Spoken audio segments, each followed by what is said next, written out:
Welcome to our short tutorial for the embroidery stitch French knot. Take the fabric that you'll be embroidering and mark out the shape you would like to stitch with your chalk or fabric marker.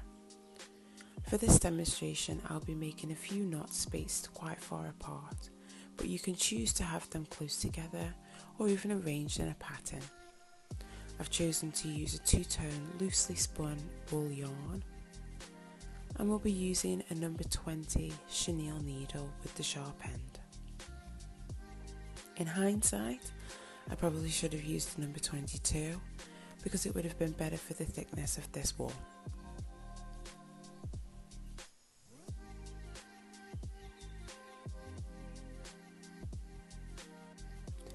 Finally, we have our thread or embroidery scissors to cut the ends of our thread or yarn when we've finished.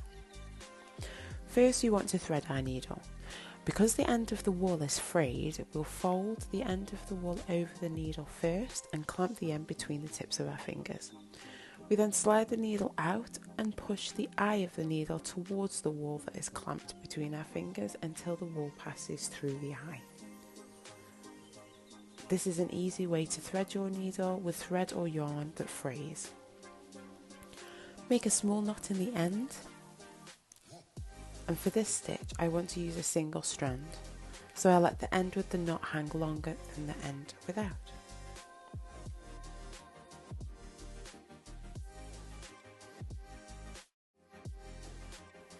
Now let's begin. We will start from the back of our fabric, bringing our needle through the first point to the front of the fabric. Pull the thread through as far as it will come until the knot sits at the back of the fabric. Hold your thread a few centimeters from where it comes out of the fabric, and then place your needle next to where the thread comes out also.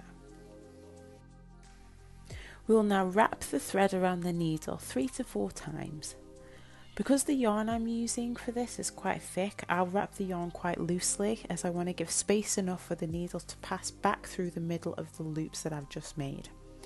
However, if you're using a yarn or thread that is a bit thinner, then you can make your hoops around the needle a little bit tighter, but still loose enough for the thread to pass through the loops that you've made. Next, hold the loops with the tip of your finger and push the needle back through the fabric in the same place or close to where the needle came out of your fabric. Place your thumb or fingers of your other hand over the loops and keep them in place as you pull the thread through the back of the fabric, securing the loops in place and making the knot. The number of loops that you make also has an effect on how big or small your French knot turns out. For a larger, more raised knot, you can wrap or loop the yarn 4 or 5 times, or for a smaller knot, loop your yarn around 2 or 3 times. From here, you can move on to your next knot.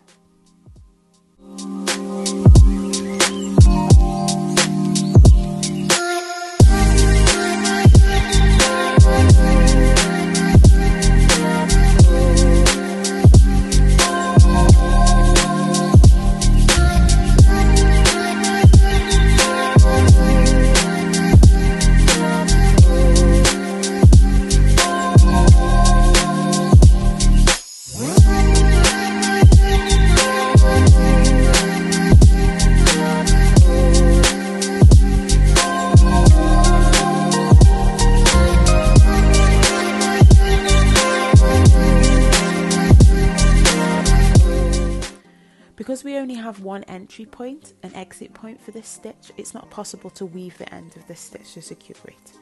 Therefore, we make a small knot on the back of the fabric.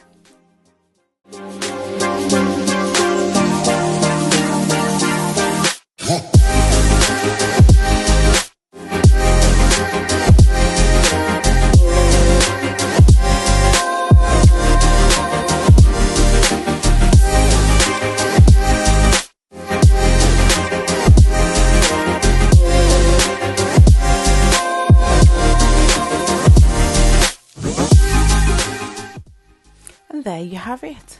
You've made your first French knot. Give it a try and share with us how it turns out.